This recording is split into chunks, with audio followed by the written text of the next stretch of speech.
nuestro mundo, todavía hay muchos niños y niñas, hombres y mujeres, excluidos del derecho a acceder a un trabajo digno o a una educación de calidad que les permita participar de forma plena en la sociedad e incluso estar presentes en todas partes debido a sus necesidades especiales.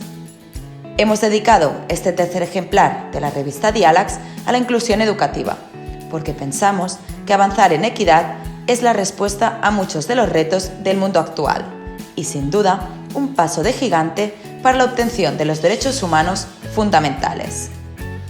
Han participado expertos reconocidos de todo el mundo, como Melvin Ainscow o Bárbara Bray, académicos como Carmen Alba y grandes profesionales de la educación como Antonio Márquez, María Eugenia Pérez, José Blas García, Margarita Costa o Saray Gómez, entre otros.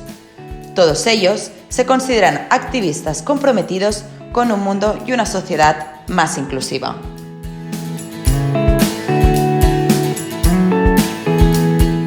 My view of inclusion is that it is a process, if you like, a journey that every education system and every school is on to try to find ways of reaching every child. So my focus is on every child, not on any particular categories. For me, it is about addressing the barriers that make it difficult for some children to participate, to be present, and to make progress. But most crucially, it requires the teachers to be part of the agenda. Teachers are policymakers.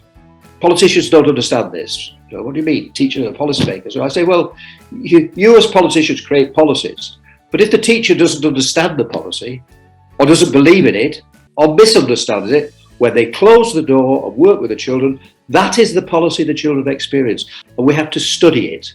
Schools that make progress are places where teachers are constantly investigating their own practice collaboratively.